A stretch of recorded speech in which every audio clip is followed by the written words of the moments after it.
Hey guys, Claire here, and in today's video we're going to talk about all things Harry and Meghan. Meghan's bestie Kelly recently did a post on Instagram talking about how long she's known Meghan. A user on Instagram asked Kelly, "How did you meet Meghan? Love seeing you two on here and the joy that you bring out in each other." Kelly responded, "Thank you. I've actually known her for almost 20 years. She even came to my wedding 15 years ago. And she's been the most amazing, nurturing, fun-loving human. She's been by my side, especially since Georgie died, and I cherish our friendship very much." Girls supporting girls. Gotta love it. When Prince Harry met with Charles, many of us were a bit skeptical and sort of looking at the clock, waiting for the leaks to happen, and boy did they ever. Now, I'm not going to go too much into it because honestly at this point I feel like it's chasing the tail.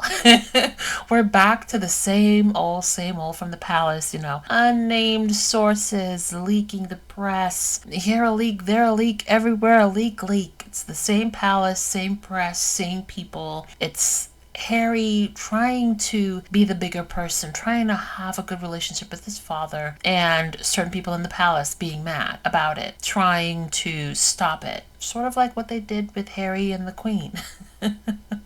To the point where they went behind, well, the Queen and Harry and Meghan went behind a lot of the courtiers' backs to have that little meeting that they did have with Harry, Meghan, and the children. It's the same old people from Kensington Palace. William, and the wasp. I mean, they even added that in a funny little way on one of the articles, letting us know exactly who these leaks are coming from. Same playbook. It's exhausting. Harry's a better person than I am because honestly, at this point, I would be so over it. Why is it so impossible for people within that family to just act like a family? Why does everything have to be a production? Why does everything have to be leaked? It's exhausting. And I mean, the royal family is not the only public figures to have like dysfunctional relationships. Even Matthew McConaughey talked about the 8-year hiatus that he took from his relationship with his mom because she kept leaking stories about him to the press. Honestly. And why is William always so upset? For a man who has just inherited everything, he always seems to be so angry and scheming. Well, there are plenty of people within the royal household who do want to undermine the reconciliation between Charles and Harry. For starters, there is William, and plenty of people on his team who think that it's a very foolish, stupid move. And then there are lots of people in Charles's own camp, his courtiers, who don't think it's a great move. And leading among them is Charles's private secretary, Sir Clive Alderton, a well-known Harry foe. I don't think it's any great secret that he is a Harry foe. I mean, it's there in Harry's book. He describes him as the Wasp. He says he's the Wasp. And so it was just, I don't know.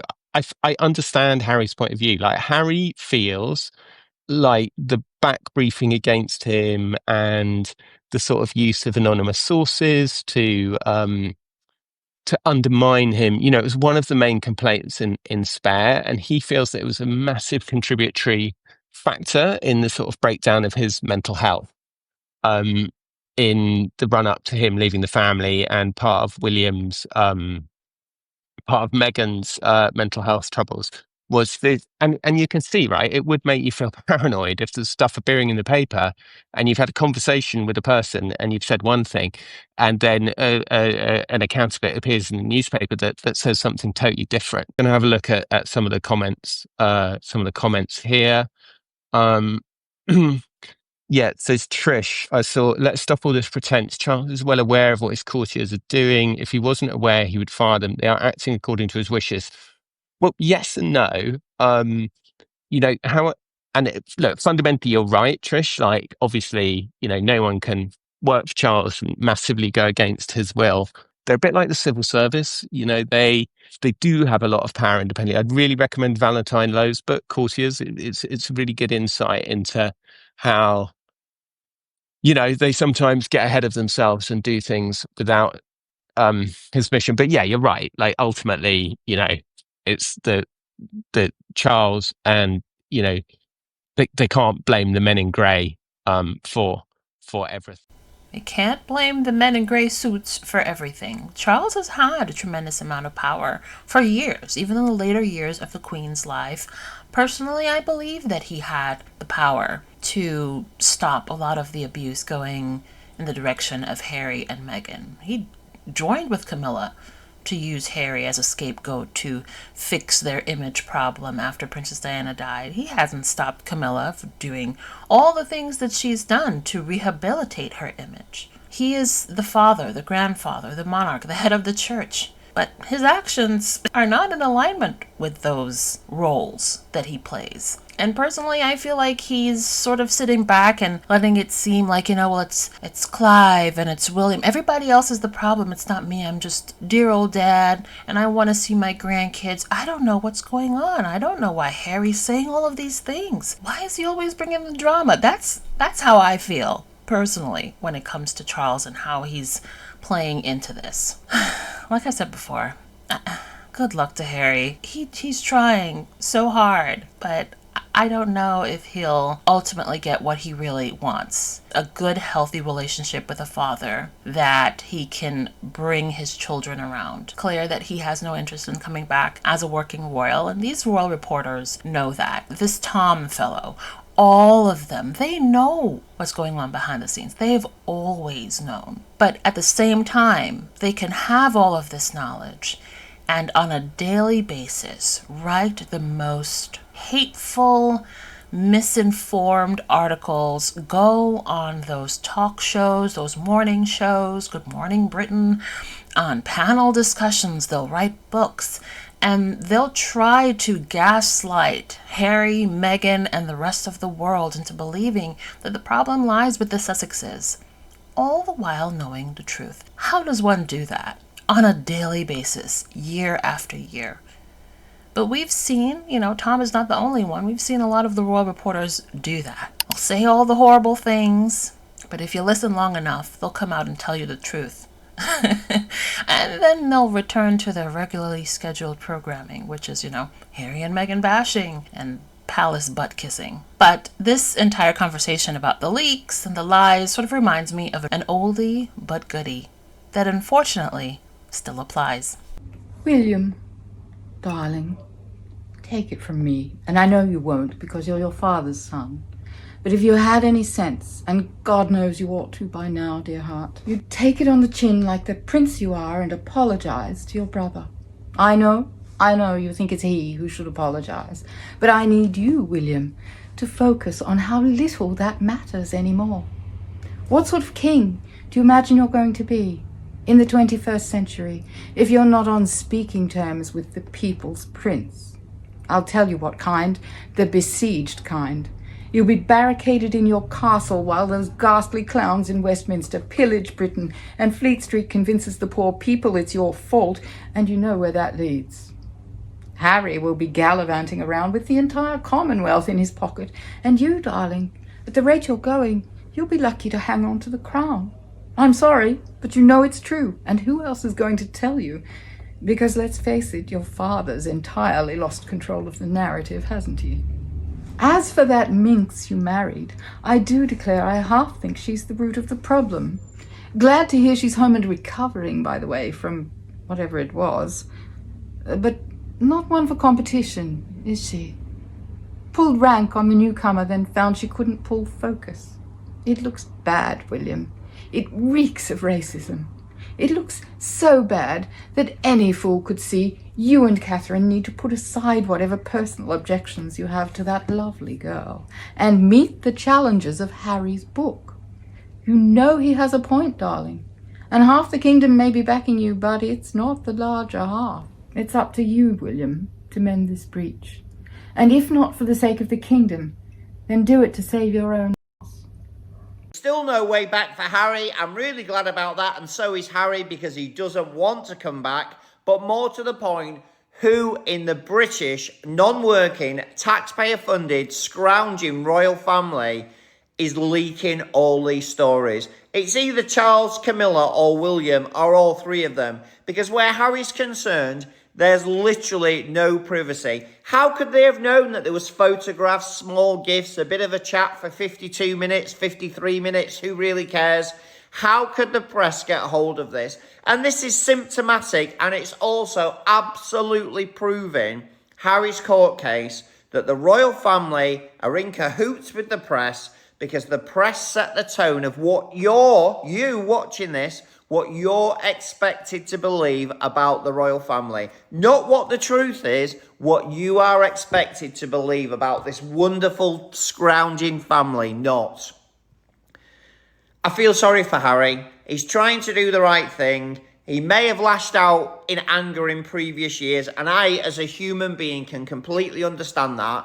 He's trying to do the right thing now, and that family that he left are still briefing against him. It doesn't matter whether it's small details leaked about gifts or big details leaked about behaviour. It doesn't matter whether it's big or small. The fact is, they are leakier than a sieve. And that's what Harry's had to deal with, hence the court cases. They've actually done him a favour by proving his court case, right?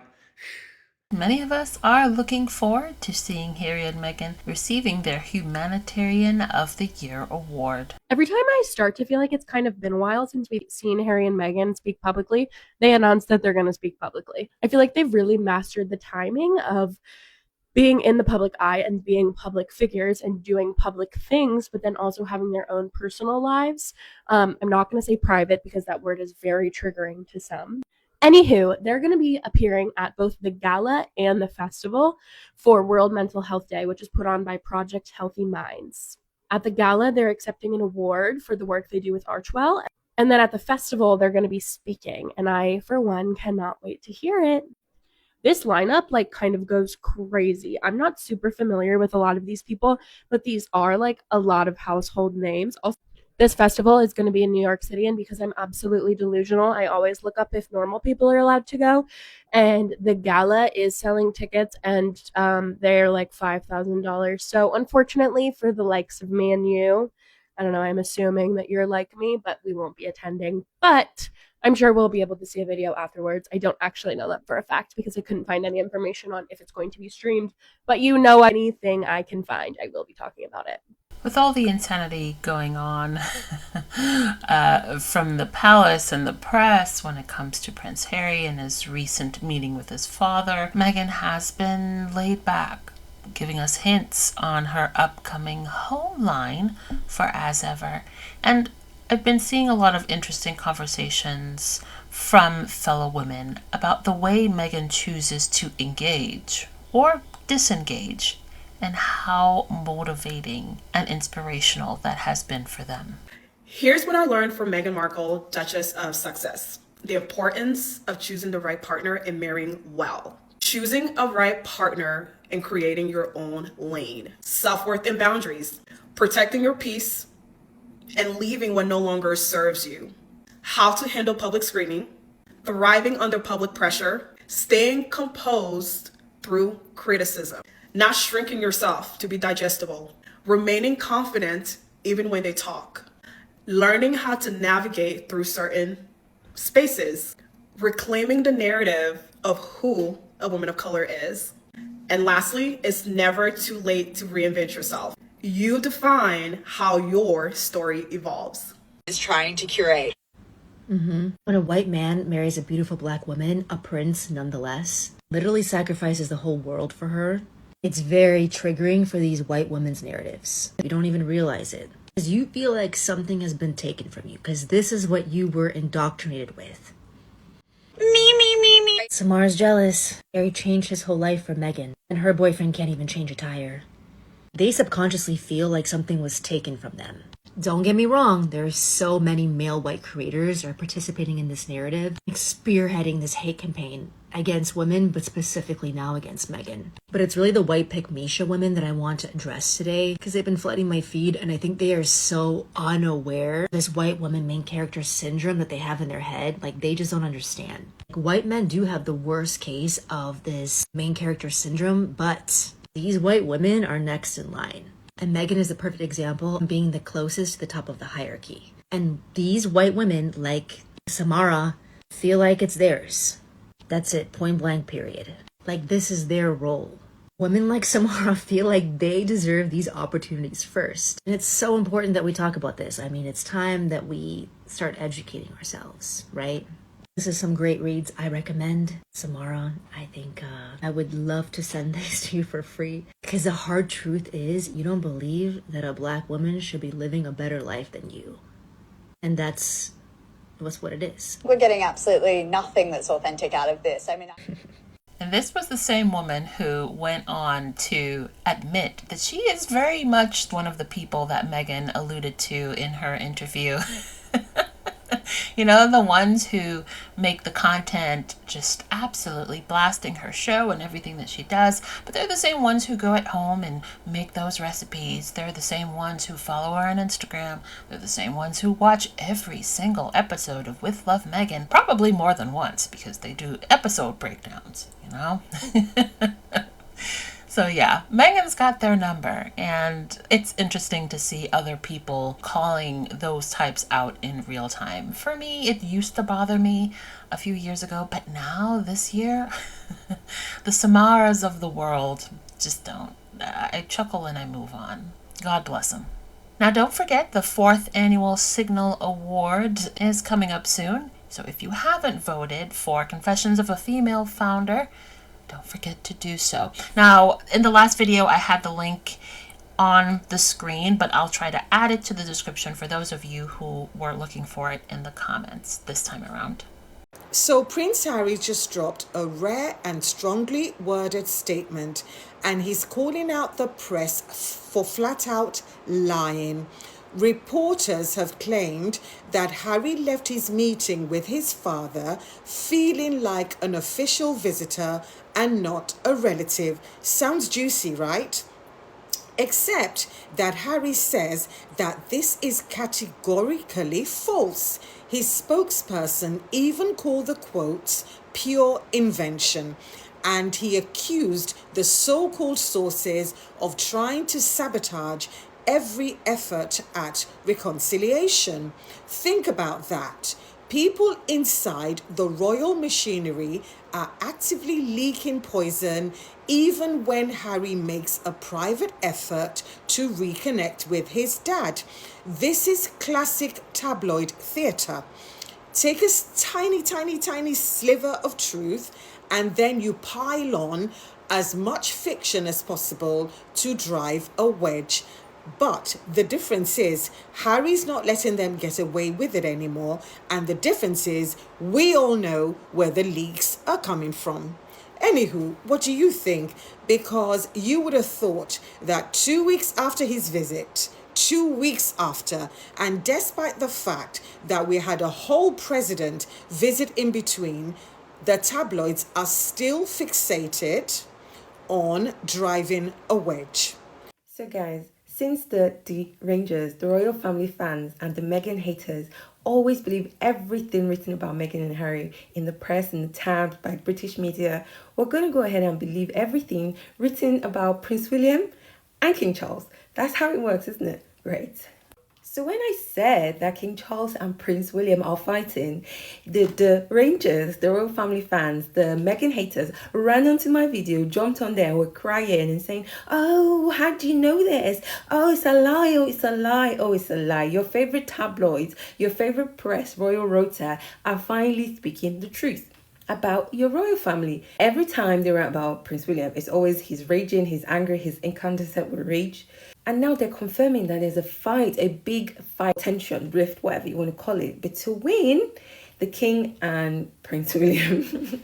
I may look gleeful reporting this, but it's just so funny to me because these Royal Rota, these tabloids, the press, they've always been writing all of their lies, tweets, manipulations about Meghan and Harry, make stories up, make things up, feed their agenda, create narratives about Meghan and Harry. And these royal family fans, the Rangers, always believe and run with it and use them against Meghan and come onto our videos, people who support, defend Meghan and Harry, and repeat all those lies gleefully. So now I'm just paying them back in their own coin. Some may say petty, but the truth of the matter is, unless they experience it, then They'll not understand the impact these lies have, this narrative, this agenda that the press created, this war, this campaign against Meghan from the start. They'll not understand it. They'll keep repeating these lies and repeating everything the media say. And yeah. Oh, I don't care what nobody says. Our Duchess of Sussex just makes you want to do more. So it is like a fall Saturday. It is beautiful outside. I think it's supposed to be 80 something where I am today. And I would love to just get some beautiful flowers, make some arrangements. Not that I have time to do that today. And it's too late for me to be able to hit Trader Joe's because it's 12 noon, after 12 noon where I am. And y'all know you got to be at Trader Joe's when it opens to get all of the flowers, especially on the weekend. But I wish that I would have thought about this morning because I totally would have done that.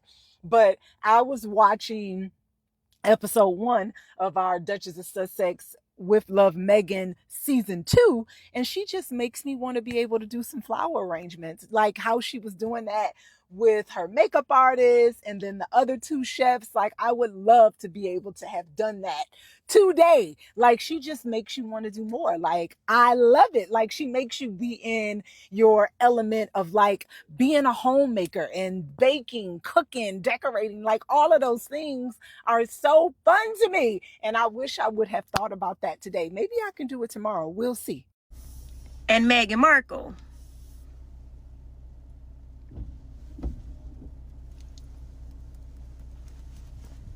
Girl, listen, you ain't gotta tell us. We know them ancestors kicked in. You ain't gotta tell us, cause we know you overheard some shit you was not supposed to hear. We know you saw something you was not supposed to see when you was over there in that Vatican castle. And you talk about a Dodge. And luckily your man was like, all right, we out of here. Do you see what's going on?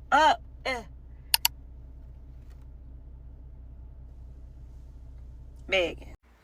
At the last count, 7 charities have cut ties with Sarah Ferguson over the Epstein email. That's fine. And I can understand, yes, they have, they've cut ties, etc. But where is that same outrage for her husband? He was Epstein's close friend. He was photographed with him. He was forced to pay millions in a settlement to a lady he claims he doesn't know, despite being photographed with her. Yet he's still living in a royal home. He's still protected and he's still funded by the taxpayer. So what's the difference? The difference is Sarah Ferguson is disposable. She's disposable. Prince Andrew, being the late Queen's son, is not. Plus, he also knows where all the bodies are buried, I believe. So the palace also has a history of punishing the women, particularly the married-ins. You had Diana, you got Meghan, you got Fergie, even Sophie was thrown under the bus. And they do all this, punishing the women while they shield the men. And it doesn't matter how toxic these men behave, they know they will always be protected. That's not accountability, that is hypocrisy, and it's another reason why people are fed up of all this mess. Do you think you will ever be queen? No, me don't. No. Why do you think that? Me not think many people would want me to be queen, actually. When me say many people, me a talk about the establishment that me married into, because they have decided that me a non-starter. Why do you think they've decided that? Because me do things differently. Because me not go by the rule book. Because me lead from the heart, not the head. Do you think Mrs. Parker Bowles was a factor in the breakdown of your marriage? Bomba. Well, there were 3 of us in the marriage, so it'd be crowded.